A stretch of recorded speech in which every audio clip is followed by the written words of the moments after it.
Welcome to the Diet Fiction Podcast, the show that tells you the truth about diet, nutrition, and health to educate, motivate, and inspire you to live a healthier, more fulfilling life. And here is your host, Michał Siewierski.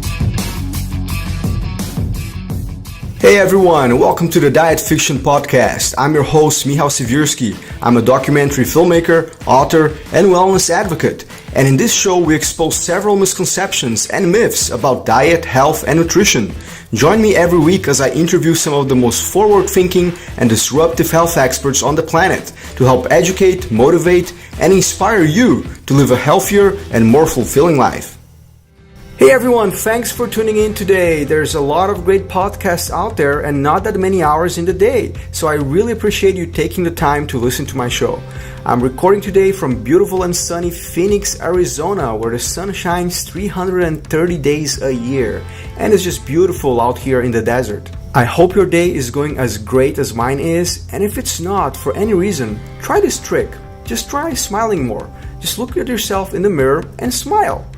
I learned this from my friend and mentor, Chef Dave Choi, who is an ordained Buddhist monk.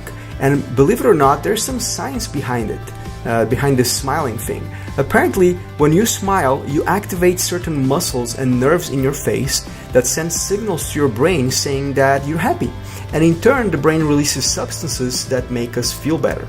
So you know how they say fake it until you make it? Well, there's some truth to that. So give it a shot. And also try saying thanks for everything you got. Even if you don't have so much, even if you're struggling, it could always be worse, believe me. There's something about this gratitude thing that is really powerful and it works wonders. It will help you stay more present and hopefully make your day even better. I want to do a show about gratitude down the line, but today we're going to talk about something else. Our guest today is my good friend Dr. Pam Popper. For those of you that are not familiar with her, she's a PhD in nutrition. She's also the author of the book Food Over Medicine, and I'll leave a link in the show notes. She has been featured in many documentaries, including Forks Over Knives, and my films Food Choices, and my upcoming film Diet Fiction that's coming out on January 1st. And today Dr. Popper talks about dietary supplements. And for those of you that ever felt confused about supplements, this show will answer many of your questions. It is packed with tons of awesome information. Before we get started, just to get the promotional stuff out of the way, guys, if you'd like to promote the show and support the show, you can click on our Patreon link below, where you can donate just $1 per episode. It's less than $4 per month. Or you can click on our Amazon affiliate link, where we get some pocket change commission from Amazon if you make any purchases within 24 hours. It doesn't cost you anything and it helps us keep the show growing. Also, if you'd like to dig deeper into plant-based nutrition, we offer several courses on our e-learning platform, so check out our website, foodchoicesacademy.com. And for my listeners, please always use the coupon code PODCAST to get 15% off on all courses. Thanks again for tuning in, guys, and let's get started.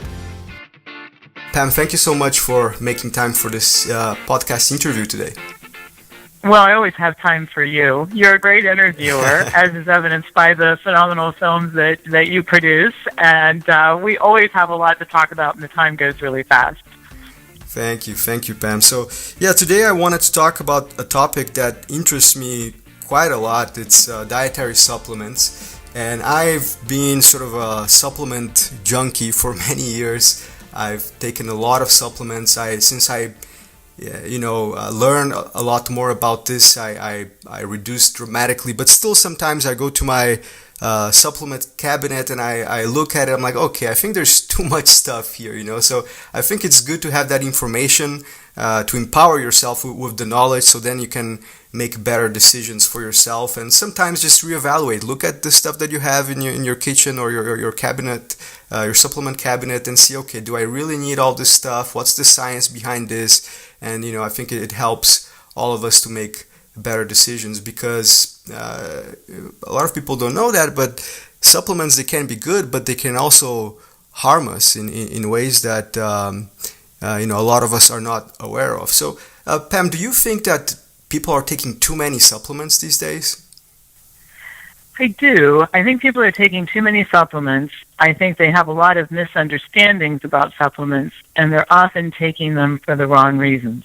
And then I think the other thing that I'll mention about this, and it kind of goes to what you were saying and looking at the science, is we have this huge polarization where on one side you have people who are recommending $160 worth of big bag full of supplements that you take every month, and then you have some other people standing on the other side saying you shouldn't ever take any supplements ever, except maybe if you're vegan to B12.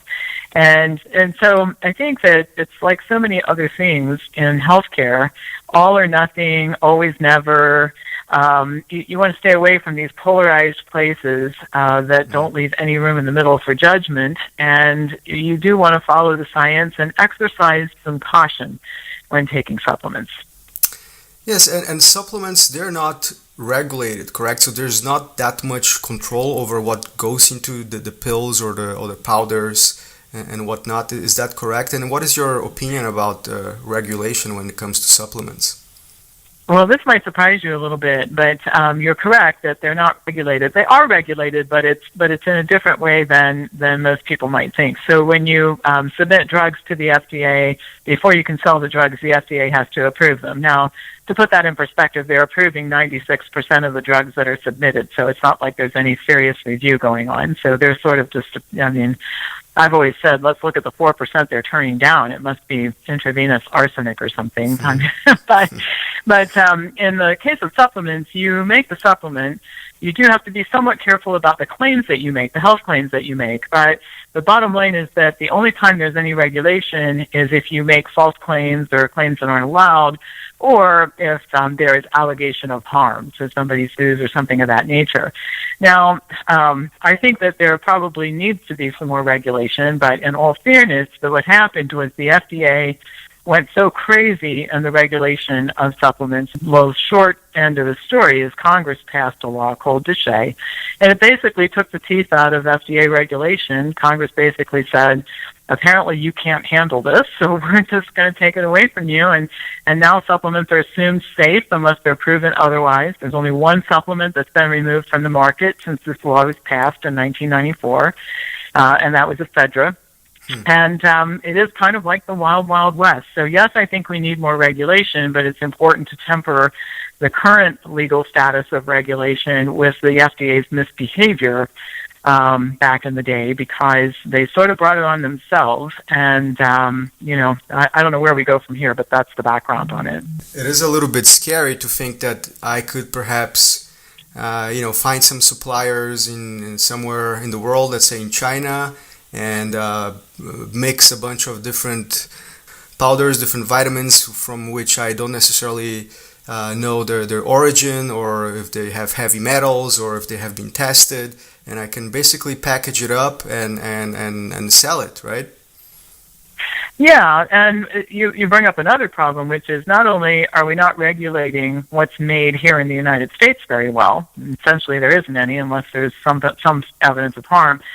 And when it comes to importing anything, supplements, foods, even fish, whatever, I think it's the Fed check something like 0.5% of what's imported into the country. And so you can be an incredible violator. I mean, the risk of getting caught is so small as to make it really worthwhile to see if you can get away with it. So we have a terrible problem in terms of what comes into the country and regulating that, and that's actually done by, I think, a different department. Part of what is so difficult about all of this is that it's such a Byzantine maze of this agency is responsible for this and somebody else is responsible for that, and one of the reasons I bring that up is it makes it easy for everybody to point the fingers at somebody else and say, well, that's not our responsibility, they're supposed to do it. Well, yeah, but we're only supposed to do it this much, and then these people take over. So there's no real integrated, I don't think, plan for regulating what comes into the country that people put in their mouths or in their pets' mouths. That's another issue too. We're just as bad regulating pet foods and supplements too, and we've had quite a few animals die as a result of that.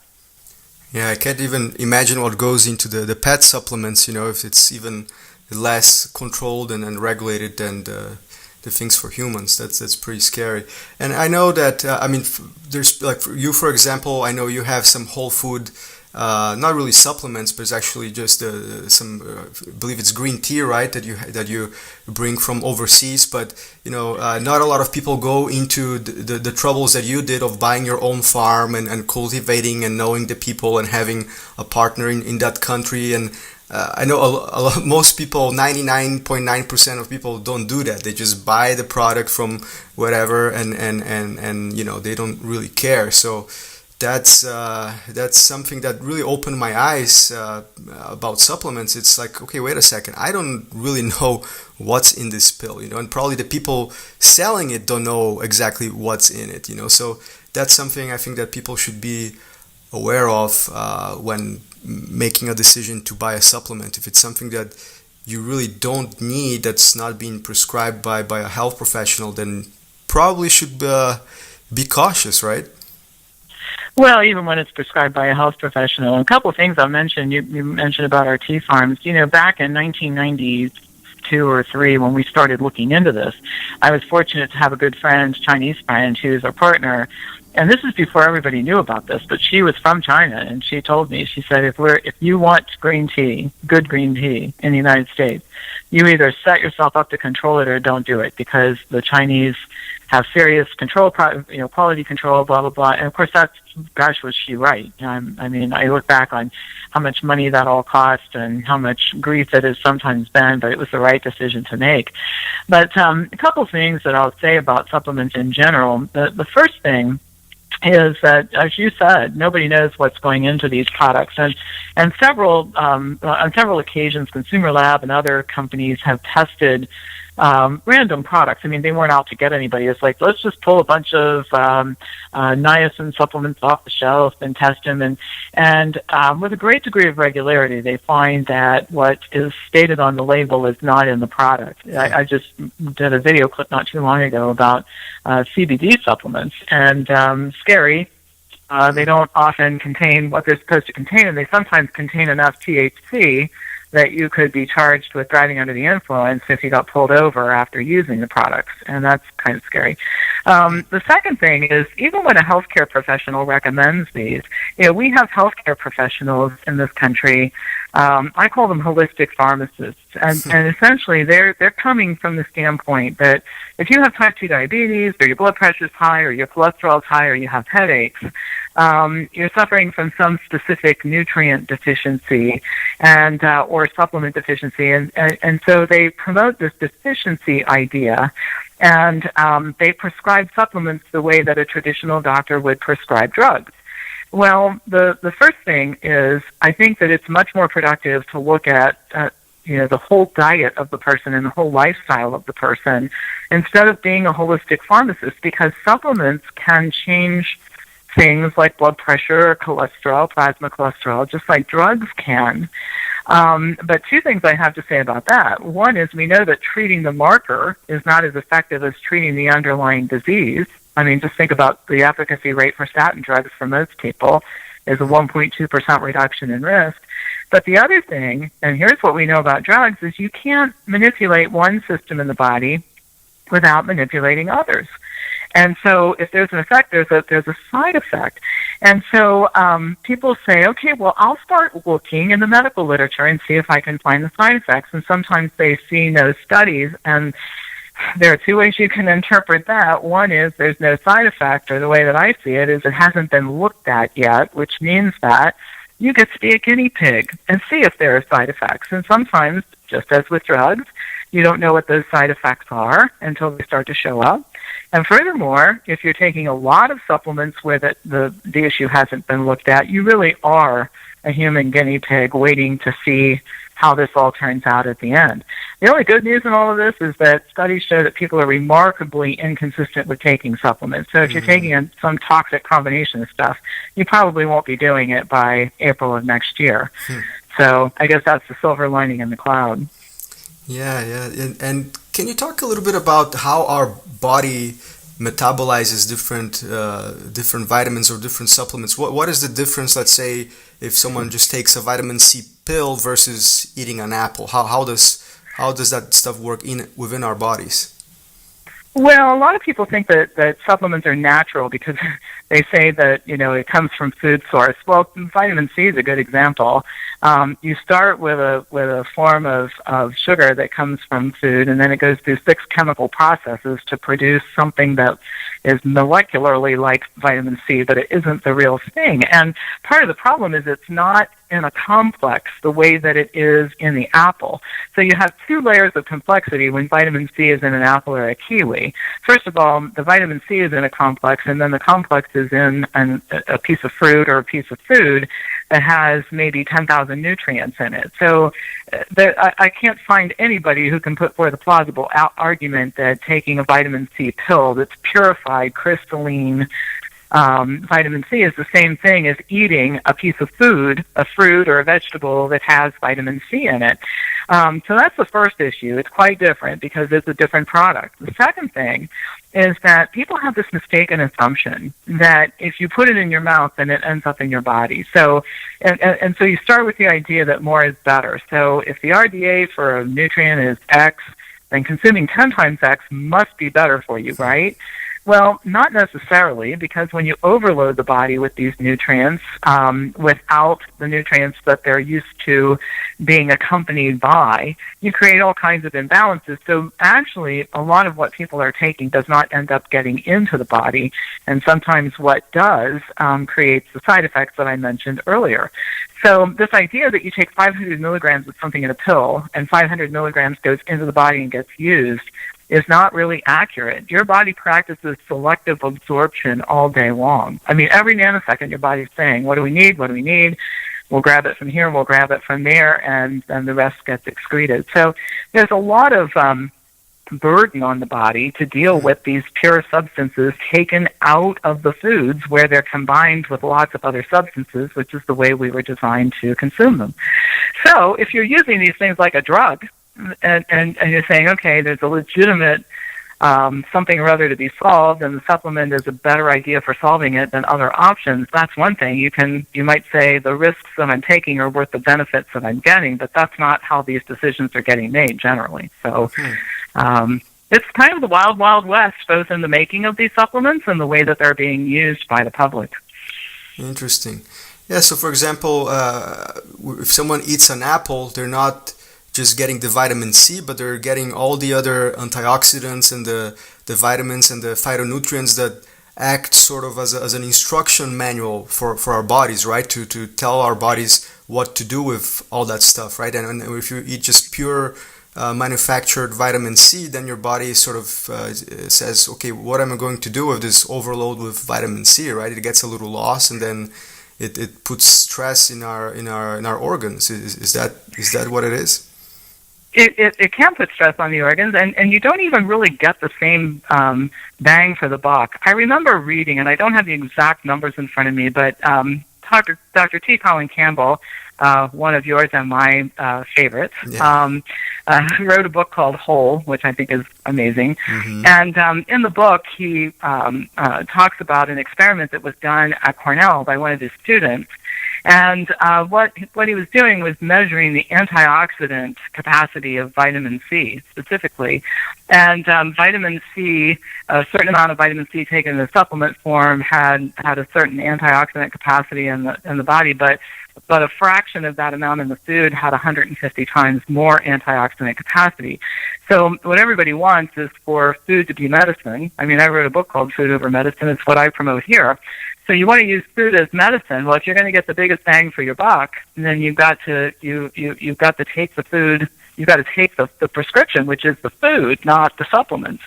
And so I think that again, I mentioned earlier, there's so many misunderstandings that drive people to take supplements. It's like, I can't eat the whole food, or I'm having trouble eating the whole food, so if I take a multivitamin and a couple of other supplements, it's the same. It's not the same. It's not anywhere near the same, and it may actually be more detrimental than beneficial. So, you make yourselves make the time to eat the food. And I have something to say about that, too. People ask me all the time, well, what do you say to somebody who just won't eat the food? And I tell them, well, I don't know. It's sort of like asking a financial planner, what do you say to people who won't save money?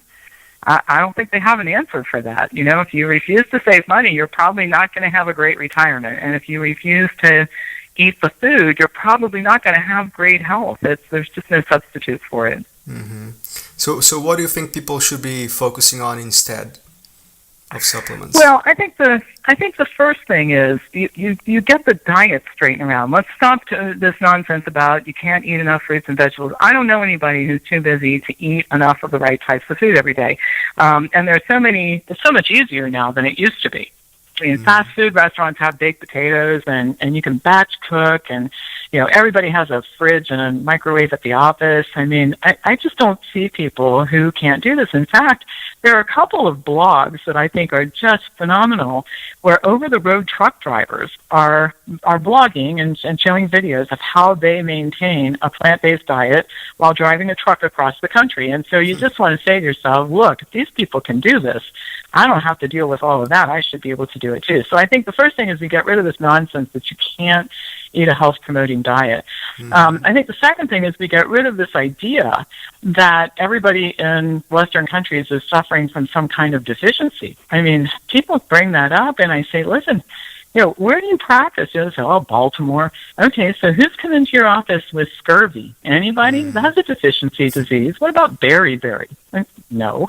All right, so let's get rid of the idea that the problem is deficiency. It's really excess of many things: calories, protein, fat, processed food, all that sort of thing. So let's approach this with the idea that the first thing you do is you get your diet in order, because food is medicine.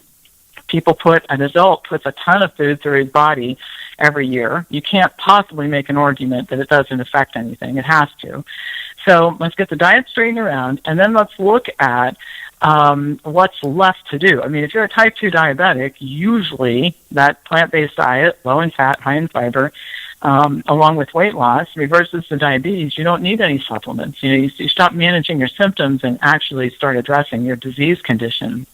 When it comes to taking supplements, there can be valid reasons for it, but what you should do is look at it the way you look at any other thing you're looking to do about your health, which is, what are the risks? What are the benefits? Do the benefits warrant the risk that I'm taking? And the risk that I'm taking may be that I can't really quantify the risk because there isn't any information, and how comfortable do you feel with that? And that's an entirely different thing than the way people buy supplements today. So I'll ask people when they come in here, so why are you taking this supplement? My neighbor sells it.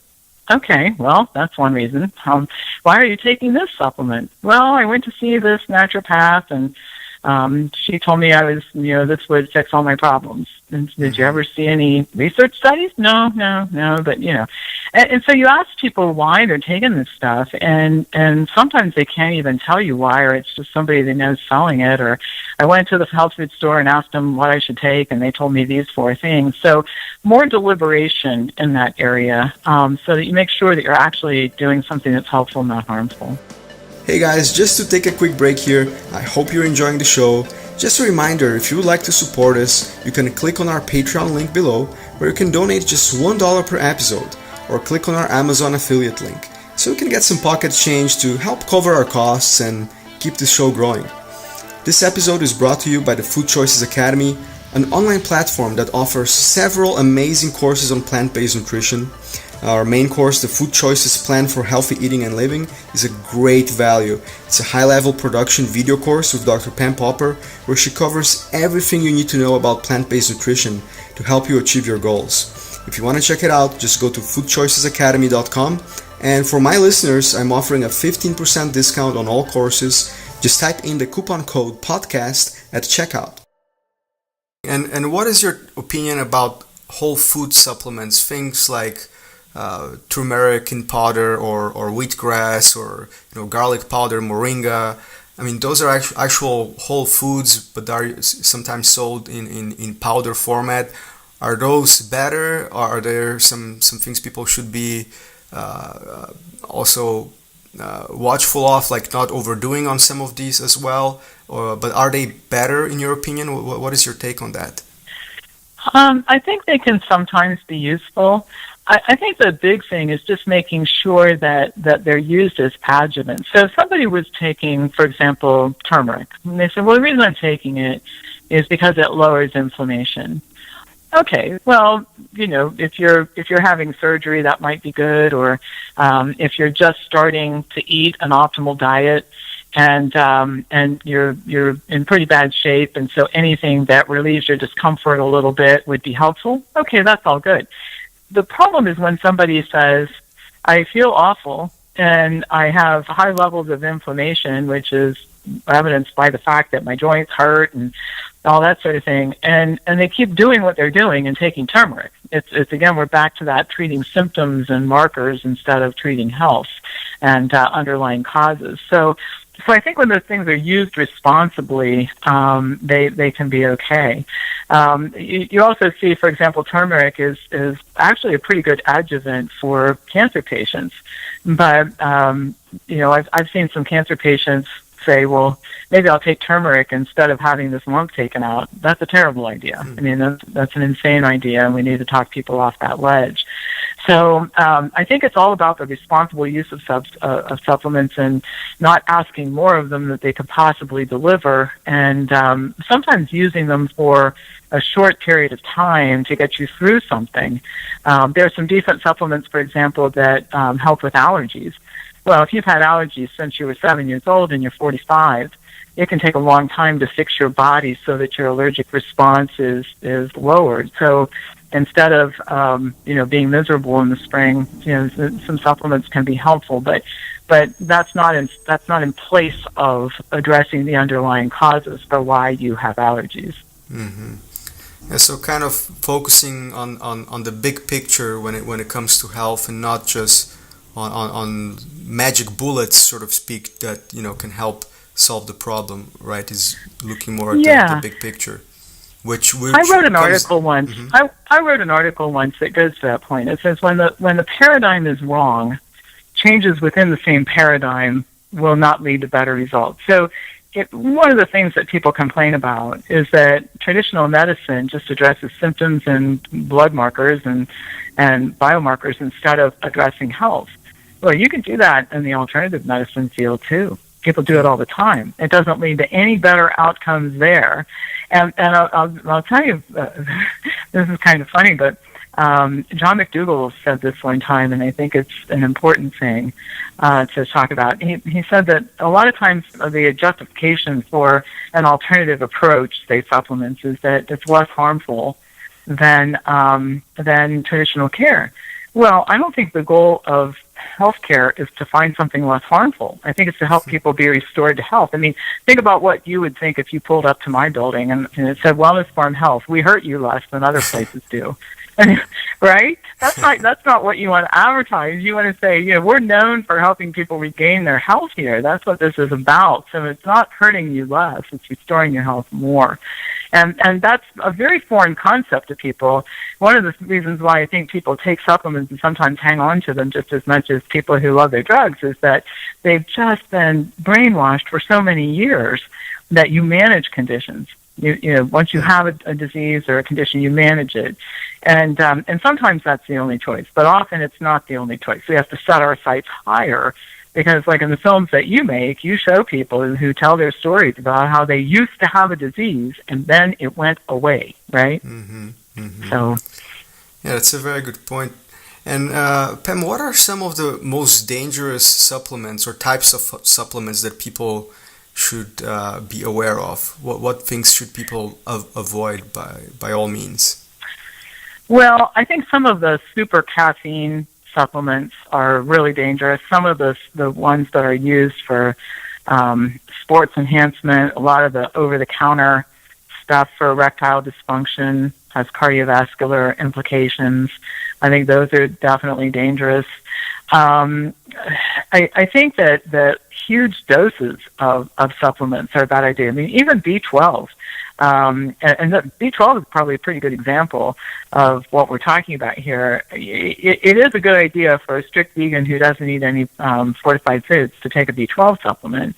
B12 requirements are 2.4 micrograms a day for adults and 2.6 micrograms for pregnant women. That's pretty tiny. So you go to the store and you buy a supplement that's 2,000 micrograms and take it every day. I mean, it's a couple thousand times what you need. And people say, well, I couldn't find any studies that showed that there were any side effects or there's any upper tolerable limit. Well, two things. First of all, there are a lot of case reports, and I've written a paper about this on side effects, which include cystic acne from high doses of B12. But the second thing is it's another one of those where it's never been looked at. So mega dosing is a bad idea no matter what you're talking about. And so I think part of this is we have to get away from this idea that more is better. It's not. A couple of other supplements, vitamin D, all harm, no benefit. Calcium, for every 500 milligrams of calcium you take, you end up with a 30% increased risk of heart attack. And one new study that's kind of terrifying showed that calcium and vitamin D supplements taken together, which is often how they are prescribed or how they appear in supplement form, increase the risk of a very aggressive form of colon cancer. Oh, wow. And it just goes to show you, for an effect, you get a side effect, and that side effect may not be known. This is a fairly new study and may not be what you're looking for at all. So I think that it's just more caution about this stuff and not thinking that natural is better. Natural is, poison ivy is natural, but I've never told anybody to go lay in it. And furthermore, the natural, quote unquote, nature of these supplements is really misunderstood because they say they come from food. It will say that on the label sometimes. It means that some extract came from food, and then it was chemically processed through a number of different processes and made into the product that you're buying on the shelf. And I talk about some specific examples in the supplement course that we posted on the Food Choice Academy site.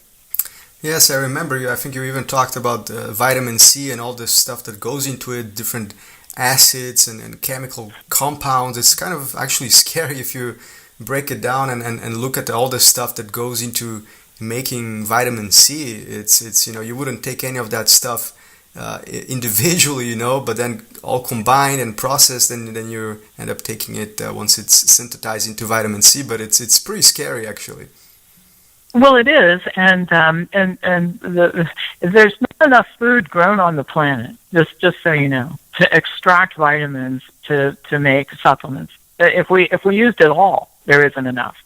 So that's why, plus the expense of doing it is ridiculous. And if you didn't turn it into a molecularly, take a substance and turn it into something molecularly similar, you would then start using solvents and other risky types of things to actually get it out of the food. So there are all kinds of reasons why you can't actually take vitamin C out of kiwi fruit and put it in a pill and sell it on the store.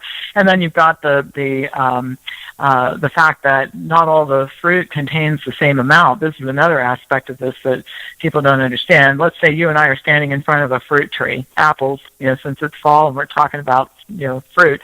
And so we're looking at, the tree's pretty tall, and there's fruit at the top and fruit at the bottom and fruit on each side, and then some fruit's kind of further in on the branch. Well, you take a fruit from the piece of an apple from the top and the bottom and each side, and then you take it to a lab and analyze the vitamin C content. It's going to be different in all four of those pieces of the fruit, even though they're equal ripeness and came off the same tree. Mm-hmm. So for that and a whole lot of other reasons, you can't just take vitamins out of a food, stick it in a capsule, and sell it to the public. Hence, it has to be synthetically made. And there are some useful purposes for these supplements. But here's the thing, and I talk about this in medicine all the time, too. There are a handful of things in medicine that we do that are useless, okay, and we could just get rid of them. And the rest of it, there's some usefulness. The problem is this: if you use things like statin drugs, bypass surgery, blood pressure medications, make a list. If you use these things only for the people that are helped by them, and then you can add dietary supplements to this list: high-dose vitamin C, niacin, red yeast rice extract. Just pick supplements, and we're only going to use them for the people that really benefit from them. Vitamin D. That you don't have $1 billion market. Multi-billion-dollar market. So the only way to really capitalize on this stuff is you got to somehow convince a bigger number of people that they really need it. And it's easy to do with supplements because everybody has to eat food and get their nutrients from food. And it's pretty easy to convince people today you're not eating a good diet, so you should take supplements instead. But actually, a lot of this stuff can be useful. It's just that we're over-promising and cannot possibly deliver and marketing it to the wrong people. You know, if you're in a nursing home and you haven't been out in the sun since 1978, vitamin D might help you. But other than that, not so much. But you can't make $1 billion market out of that. So you have to convince the rest of the world they need it too. Yeah, that's fascinating and scary. Yeah. But well, it's the consumer needs to beware. And you know, my message all along, and I think the message in your films, is that the healthcare profession and the supplement business and the drug companies and all the people involved, they're not going to fix themselves. It's too profitable to keep doing what they're doing. So the only way to fix this is for consumers to get smart and to start making decisions, and then the marketplace will eventually correct all of this when we dry up the demand for the garbage that people shouldn't be doing. Yeah, I always tell people that, you know, the best thing you can do for yourself is really empower yourself with knowledge and information, whether it's, you know, watching films on Netflix or buying a book or taking a course from reliable sources, because that information, it's really what's going to make a difference for you. It will allow you to make better decisions for yourself and for your family, and kind of weed out, you know, the bad information from the good one. And I think that's really important. Well, it is, and what you're really talking about, and I always teach the analogy, is helping people understand that the way to buy anything, supplements, tests, drugs, procedures, diets, whatever, is to make the decision the way you make every other decision in your life. I mean, I've never met anybody who got in the car with a realtor and said, well, you're a real estate guru, so, you know, I'm too stupid about real estate, just tell me where I should live. Nobody does that. People figure out how to buy a house. You did it. I do it. I mean, you know, and nobody is driving a car right now who says when you comment on it, well, I hate it, but the salesman said it's the one I have to drive. And nobody signs a mortgage document and says, I'm too stupid to read mortgage documents. I sure hope I can afford this place. You know, people really do their due diligence when they buy other things, and they're generally pretty happy with their decisions. I'm 62 years old. I look back at my adult buying habits, and for the most part, I've done pretty well. You know, I'm happy with the real estate I've bought, the cars I've driven, and all that. And it's completely different when you get into anything related to health. My neighbor sells this supplement. My doctor said to do this. I talked to somebody over the weekend who said, I knew I didn't want to do this. I didn't want to have this done, but my doctor just made me. I said, well, what did she do? Did she like tie you up and hold you hostage, or exactly how did she make you do this? Because I'll tell you what, if somebody tried to make you sign a mortgage document, you just get up and walk out, right? So we just have to start applying to the buying of healthcare services, including supplements. We have to start applying the same basic common sense principles we apply to everything else. I mean, I don't start out distrustful of everybody trying to sell me something, but I also don't start out saying anything you tell me to do, I'm in either. That's a great analogy. And just to start wrapping things up here, we talked about a lot of the bad things about supplements and how we should be careful. But are there any supplements that you personally take or recommend that are safe to people, or should we just really focus on eating whole plant foods as much as we can and not worry about the supplements? Well, I think we focus on eating whole foods, but I do take a B12 supplement a couple times a week because my diet's pretty clean. And the other thing I take is a probiotic every day, and you can't really hurt yourself much with probiotics, provided you're not like a Crohn's patient, that sort of thing. And so I do that, and the reason I do is, you know a little bit about my history. I didn't used to eat such a clean diet and live such a clean life. So every bad thing on the planet I did, and I'm such an overachiever, I did those things to excess too. I used to smoke 4 packs of cigarettes a day, never in moderation for me. So anyway, here's my point. Having ruined my gut, I know that I did. I took some probiotics for a long time, and I think I probably have a pretty restored gut right now. Everything seems to be working great, and I'm in great health. But I did some research on how long, if anybody's followed up like with people who have taken probiotics till their guts are fixed, and how long does it last, quote unquote, and nobody's ever looked at that. So for $1 a day, I take a probiotic every day because it's worth it to me, knowing the state of health I was in when I started this, which fortunately I didn't have any dreadful diseases, but I could show you pictures of myself when I was fat and my skin was gray. And you would say, yeah, she doesn't look so healthy back then. so those are the two that I take. But I think for the average person, the key to maintaining your body, I don't pretend that those two supplements are why I'm in good health. Why I'm good health is that I use food as medicine, and I take the prescription 5 or 6 times a day. And I do once in a while treat myself to something, but 95% of what I put in my mouth is good food, densely nutritious food. And that's why it's not the B12 pill, and it's not the probiotic pill. It wouldn't be any other pill I could take that could result in this state of health. Mm-hmm. Absolutely. Yeah, looking at whole plant foods, I think that's the key to staying healthy and minimizing the risk of chronic disease, right? Oh, absolutely. And I mean, you can't take away all the risk. It's just like you can be really careful about driving a car and still get hit by a bus, but right. It's your best protection. And if you take a look around the world, the blue zones and the Okinawans, which are blue zones, and the centenarians, people who are centenarians, that none of them say, you know what the secret to my long life has been? I started hanging out with doctors when I was 40, and I never let go. They all say the same thing. I ate a health-promoting diet, lots of plant food. I have good social connections. I love my life. I feel a lot of purpose. None of them attribute their long life to medicine. They all attribute their long life to the way they've lived their lives and taking care of their bodies. And there are valuable lessons for us in looking at those people. The secret to health is what you eat, your exercise, how you take care of your body, and how you view the world. And I think a combination of those things and staying engaged in life is how you live to be 100 or maybe even older. I have to tell you this. A guy in Chile says he's 137 years old. And of course, there weren't birth certificates back when he was born. So in the process of verifying this, there are other ways to do it, class records and all this kind of thing. But here's my point. See, I had always thought, gosh, I want to live to be 100, and I really do. But if it turns out that this guy is for real at 137, this means that I could have 75 years left instead of like 40, right?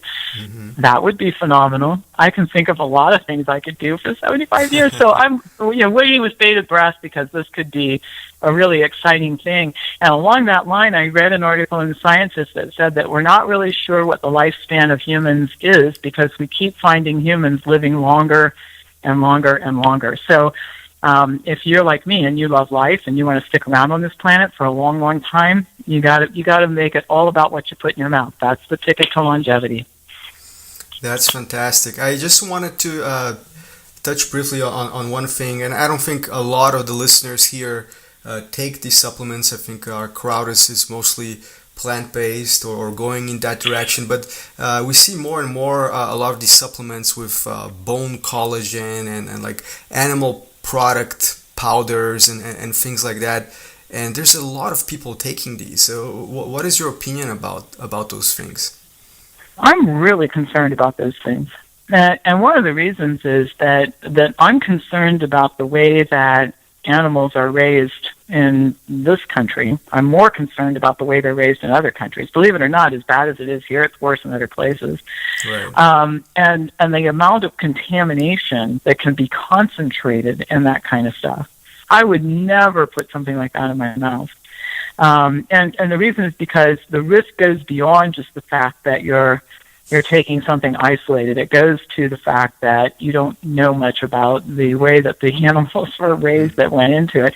So, I don't try to preach or come from a moral standpoint on this issue, but I think one of the best days of my life was when I just said I'm not eating anything like that anymore because it's so freeing, in my opinion, to not have to worry about it. You know what I mean? So I strongly advise against taking those kinds of supplements. I think they're risky beyond all the other issues we've talked about.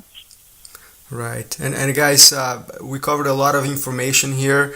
a lot of topics. But if you would like to get more in depth into a lot of these things, different vitamins, different supplements, and supplements for bodybuilders, for athletes, and a lot more information about this, Dr. Pam Popper and I created a course on the Food Choices Academy. It's called The Truth About Supplements. So for those of you that want to dig a little bit deeper into this topic, it's available there. I'll leave the link on the description. And Pam, so for people that don't know you yet, which is probably won't be that many people, I think the crowd here, most people are familiar with you and your work, but for those that are not, how can people find you online besides the Food Choices Academy, and how can we help promote and support your work?